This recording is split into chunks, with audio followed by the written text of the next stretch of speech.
हर हर Mahadev friend. आज की इस वीडियो में हम आपको बताएंगे कि हरियाली तीज कब है और हरियाली तीज की क्या पूजा विधि है और कैसे इसकी पूजा करनी चाहिए। हरियाली तीज का व्रत क्यों रखा जाता है।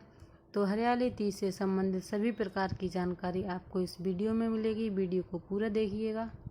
इस साल हरियाली तीज का त्यौहार 19 अगस्त को मनाया जाएगा। वैसे हर बार ही कन्फ्यूजन रहता ही है कि कब मनाया जाएगा, एक दिन 2 दिन। तो 19 तारीख को इसका बिल्कुल शुभ मुहूर्त है, जो कि दिन शनिवार को है। हरियाली तीज का व्रत सुहागिन महिलाओं के लिए बेहद खास होता है। हरियाली तीज का व्रत सावन महीने की शुक्ल पक्ष की तृतीया तिथि को रखा जाता है। इस व्रत को सिंगाड़ा तीज, मधुसरवा जयंती के नाम से भी बहुत जगह जाना जाता है। इस दिन सुहागिन महिलाएं नए कपड़े पहनती हैं। उसके साथ ही हरे रंग को महत्व दिया जाता है। हरी चूड़ी और हरे कपड़े जरूर पहनती हैं। इसके साथ ही 16 श्रृंगार कर खूब सजती संवरती हैं। फिर अपने पति की लंबी आयु के लिए माता पार्वती से प्रार्थना करती हैं और व्रत रखती हैं। भगवान शिव और माता पार्वती की पूरे मन से श्रद्धा पूर्वक पूजा करती हैं। ज्योतिषी लोग मानते हैं और हमारे जो पुरानी मान्यताएं हैं उनके अनुसार भी मनोकामना पूर्ति और सुखी दाम्पत्य जीवन के लिए हरियाली तीज का पूजा और शुभ मुहूर्त में जो पूजा की जाएगी वो बहुत ही शुभ फलदायी होगी। हरियाली तीज का जो शुभ मुहूर्त है वो सुबह ही 7:30 से शुरू हो जाएगा और सुबह 9:22 तक रहेगा। इसके अलावा शाम को भी, जैसे शाम के टाइम की पूजा होती है उस टाइम भी 6:52 से लेकर 7:45 तक पूजा के लिए बहुत ही शुभ और सटीक मुहूर्त है। इस दौरान भगवान शंकर और माता पार्वती का श्रृंगार कर उन्हें फल फूल मिठाई और फूल अर्पित करने चाहिए। जो बहनें सुबह में पूजा नहीं कर पाती हैं, किसी कारणवश लेट हो जाती हैं, तो वो थोड़ी लेट भी दोपहर में भी कर सकती हैं। तो सुबह का जो मुहूर्त है वो 7:47 से 9:22 तक है और दोपहर में 12:32 से 2:07 तक है। शाम को 6:52 से 7:15 तक है। तो इस प्रकार ये पूजा के सारे टाइम बता दिए गए हैं। आप भी शुभ मुहूर्त में पूजा कर लाभ ले सकते हैं। और हरियाली तीज पर कैसे पूजा की जा सकती है, पहली बार व्रत रख रहे हैं या फिर भूल जाते हैं तो उसके लिए वीडियो को देखना पड़ता है। तो जो पूजा विधि है उसके लिए आपको सुबह ही जल्दी उठकर ब्रह्म मुहूर्त में उठकर स्नान करके नए वस्त्र धारण करें और व्रत का संकल्प करें। आपको पूरे दिन व्रत रखना है, निर्जला व्रत रखना रहता है। लेकिन अगर किसी के साथ कोई दिक्कत परेशानी है तो वो फल खा सकते हैं। इस व्रत में दूध का सेवन नहीं करना चाहिए।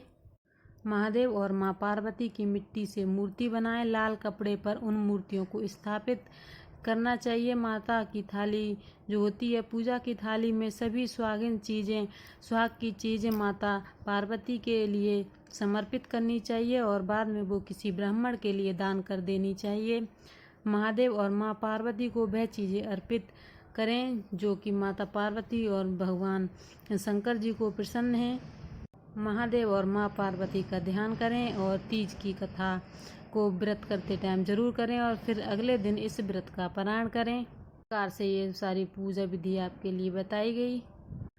सुहागन महिलाएं इस व्रत को करती हैं, साथ में कन्याएं भी कर लेती हैं। व्रत में शाम को भगवान शिव और माता पार्वती की विधि विधान से पूजा करनी चाहिए। पूजा के दौरान महिलाएं 16 श्रृंगार की वस्तुएं माता पार्वती को अर्पित करती हैं और खुद भी 16 श्रृंगार करती हैं। पूजा के बाद व्रती चांद को दर्शन करती हैं, उन्हें अर्घ प्रदान करती हैं। चांद के लिए शाम को जब चांद निकल जाता है तो अर्घ भी हमें देना पड़ता है, तब हरियाली तीज का व्रत पूरा होता है। इसके बाद ही कुछ खाना पीना जैसे कुछ फलाहार वगैरह लेती हैं।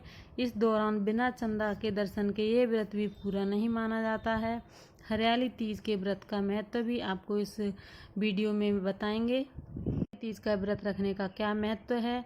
हरियाली तीज का व्रत आपको पता ही है, 19 तारीख को तो रखा ही जाएगा। इस व्रत में सुहागिन महिलाएं सुखी वैवाहिक जीवन, अखंड सौभाग्य और पति की दीर्घ आयु के लिए कामना करती हैं और वह इसी बात के लिए पूजा अर्चना करती हैं घर परिवार में सुख समृद्धि बनी रहे। जिस प्रकार से माता पार्वती को भगवान से मनचाहे वर के रूप में प्राप्त हुए थे। ठीक उसी प्रकार कुंवारी कन्याएं भी अगर इस व्रत को रखती हैं तो उन्हें भी मन चाहे वर की प्राप्ति होती है। अपने घर परिवार में सुख शांति और समृद्धि को बनाए रखने के लिए व्रत किया जाता है और इस दिन सभी सुहागिन महिलाओं को व्रत रखकर घर में शांति पूर्वक तरीके से पूजा पाठ करना चाहिए और अपने बड़े बुजुर्गों का आशीर्वाद लेना चाहिए। जो भी गरीब या फिर कोई भी भूखे प्यासे लोग रहते हैं उन्हें भी अपने घर भोजन करवाना चाहिए। अगर कोई घर नहीं आता है तो जहाँ पर लोग कुछ रहते हैं तो वहाँ पर भी आप गरीबों को भोजन का दान करें।